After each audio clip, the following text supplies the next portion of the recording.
আপনি যেহেতু এই ভিডিওতে ক্লিক করে ফেলেছেন তাহলে আপনাকে বলবো এই ভিডিওটি মনোযোগ সহকারে দেখুন, কেননা এই ভিডিওর টাইটেল এবং থাম্বনেলে আপনারা অনেকেই বুঝে গিয়েছেন কি নিয়ে ভিডিও। হ্যাঁ বন্ধুরা, আপনি জীবনে যত লাইক করেছেন, যত কমেন্ট করেছেন, সেটা কোথায়? ফেসবুক আইডিতে যাদেরকে লাইক কমেন্ট করেছেন সেটা দেখতে পারবেন যে কোন দিন, কয় তারিখ, কয়টার সময় লাইক কমেন্ট করেছেন। সো ভিডিওটি খুব মূল্যবান হতে যাচ্ছে, আর আপনার 2-1 মিনিট হাতে সময় আমি নষ্ট করব না। সো চলুন ভিডিওটি মোবাইল স্ক্রিনে শুরু করি। আর শুরু করার আগে আপনাদের কাছে একটা ছোট্ট রিকোয়েস্ট, যারা আমাদের চ্যানেলটি কোনো সাবস্ক্রাইব করেননি সাবস্ক্রাইব করে পাশে থাকবেন। তো চলুন ভিডিওটি মোবাইল স্ক্রিনে একটু দেখে নেই। তো ফাইনালি বন্ধুরা আমরা চলে আসলাম আমাদের মোবাইল স্ক্রিনে। তো মোবাইল স্ক্রিনে আসার পর আমাদের সরাসরি ফেসবুকের যে মেন অ্যাপ্লিকেশনটি, ফেসবুকের মেন অ্যাপ্লিকেশনে আসতে হবে। তো ফেসবুকের মেন অ্যাপ্লিকেশনে আসার পর এখানে আপনাকে যে আইডি দিয়ে আপনি আপনার যে লাইক কমেন্ট কাকে করেছেন সেটাই আপনারা এই আইডিতে লগ ইন করে রাখবেন। তো লগ ইন করার পর আপনার প্রোফাইলের উপর ক্লিক করবেন। ক্লিক করার পর আপনাদের কাজ করতে হবে কি, এখান থেকে আপনাদের যে লাইক রিঅ্যাকশন যাকে করেছেন সেটা দেখার জন্য আপনাদের কি কাজ করতে হবে, থ্রি ডট আইকনে ক্লিক করতে হবে। এখান থেকে যদি আপনারা এখান থেকে থ্রি ডট আইকনে ক্লিক করেন তাহলে এখান থেকে অনেকগুলো অপশন দেখতে পারবেন। এই অপশনগুলোর মধ্যে মেন কাজ হবে আমাদের অ্যাক্টিভিটি লক নামে যে অপশনটি আছে, এই অ্যাক্টিভিটি লক অপশনটার উপর ক্লিক করবেন।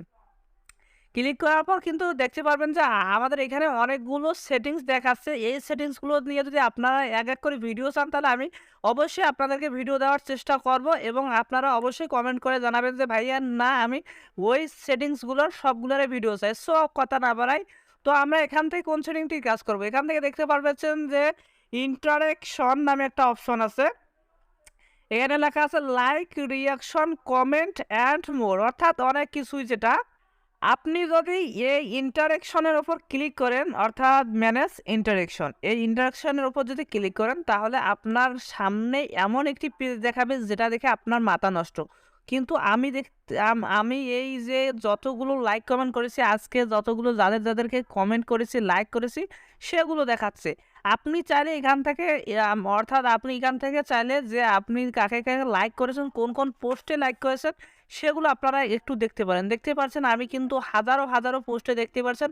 আমি অবশ্য মোটু পাতলু বেশি দেখি, এজন্য মোটু পাতলুর রিয়াকশন এবং যে ভিডিওতে আমি রিয়াকশন দিচ্ছি, আর দেখেন কোন তারিখে রিয়াকশন দেখেছি, কোন তারিখে কোন ভিডিওতে রিয়াকশন দিয়েছি, কমেন্ট করছি, সব কিছু কিন্তু এখানে দেখাচ্ছে। ভাই বুঝতে পারছেন বিষয়টা কি?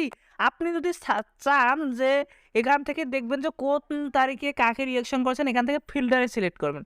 তো আপনি যদি ফিল্টারে সিলেক্ট করেন তাহলে কিন্তু আপনাকে ফিল্টারটি শো করাবে। তো একটু রিফ্রেশ করবেন, আবারও আমি রিফ্রেশ করে নিতেছি। তো আপনি যদি এখান থেকে ফিল্টারে ক্লিক করেন তাহলে ফিল্টার নিয়ে নিতে পারেন।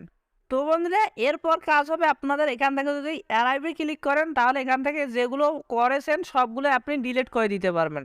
তো এখান থেকে যদি আপনি যে অ্যারাইভে ক্লিক করেন তো অ্যারাইভ এখানে চলে আসবে। এরপর যদি আপনি এখান থেকে ত্রাসে ক্লিক করেন, অর্থাৎ আপনার যেগুলো ত্রাস করা, আপনার এই লাইক কমেন্টগুলো ত্রাস করতে পারবেন, অর্থাৎ ডিলিট করে রাখতে পারবেন। তো আপনি যদি চান যে এখান থেকে আপনি সব লাইক কমেন্ট আবার উঠিয়ে নেবেন, ডিলিট করে নেবেন, তাহলে আপনারা এখান থেকে ওয়ালে সিলেক্ট করবেন। আর যদি না চান তাহলে এখান থেকে আপনারা এক এক করে সিলেক্ট করে নেবেন। আপনারা এখান থেকে এক এক করে সিলেক্ট করে নেবেন। আর যদি একসাথে সব কিছু ডিলিট করে দিতে চান তো এখানে ওয়ালে ক্লিক করে নেবেন।